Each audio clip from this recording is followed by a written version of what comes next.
Bring lists, and I love that you did, so I want to hear. Not everybody comes prepared. Singing. Just in general? I fucking hate it. What? I think it's the most common talent ever. It has become a very common. Sebastian has a bit about that. Out of context singing.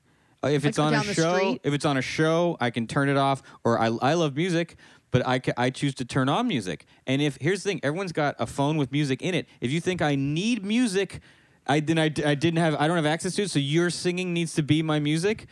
What happened? In public, people are singing all the time because they have a nice voice and they're in the market.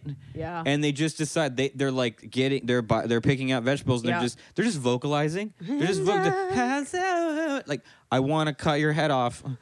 Like, shut the fuck up. It'd be like a comic just running bits. Like at the market, like conversation. You're like, cucumber like a dick. Cucumber like you can fuck the lips with that cucumber. Like, it's not okay. I think it's also a function of LA because you could be a music producer next to them. People are always auditioning. That's not how it works. It is. It's not how it works. There's no Schwab's drugstore anymore. Right. You're not getting discovered. No one's getting discovered. If you go to the best example of this is you go to singing. Trader. Okay, it's not that bad. You know how good Whitney Houston was? Like, you're not good. You're not that good. We would know about you. We would know about you already. Right. I will say this to the singing thing. A sad point to your point. I went to the America's Got. Well, now you're doing it. See how bad it is? It's bad. You're trying to live over there, and I'm like, ha! I put my finger in my ear. Live over there. I went to the America's Got Talent audition because a friend of mine was auditioning. Perfect place for singing. No. Here's what's so sad about it. Walled in. She was doing comedy.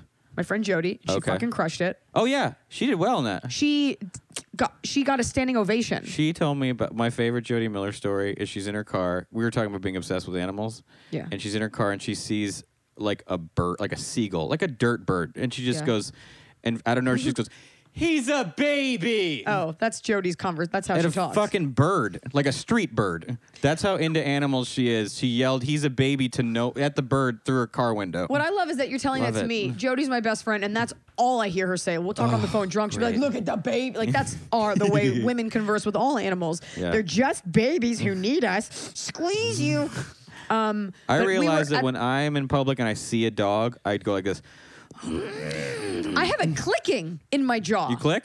Because I'm clenching my teeth because Blanche is glorious. And I always breathe in through my teeth and I go, and I'll hear recordings of myself. Yeah. And it's just the grossest sound. Any other dog I see, I'll be walking and a dog will walk, I go. Yeah.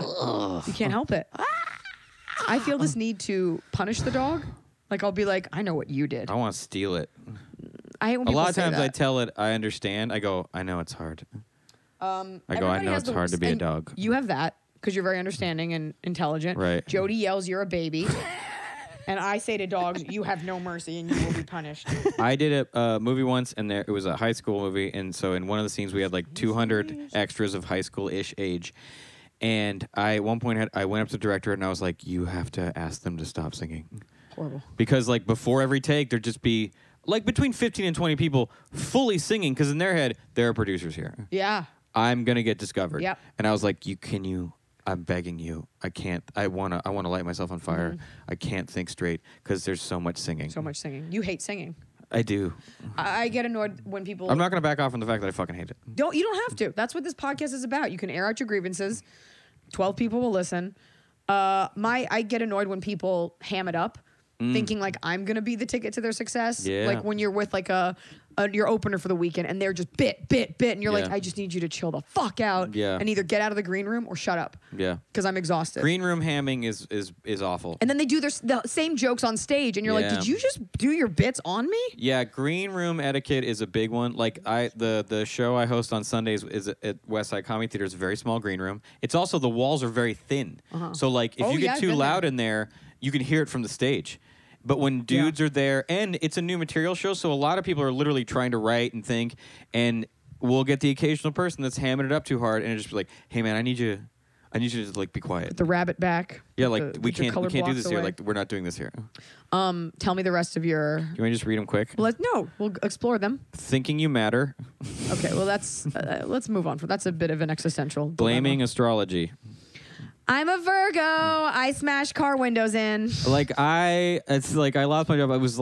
Okay, I'm really Scorpio. Fuck yourself. Go fuck yourself. I agree with that one. I was born premature, so I'm an Aquarius, but I was supposed to be. Yeah, I was dying. Were you really? Yeah, I had to stay in an incubator for a very long time. Oh my God. Super dying. Fuck.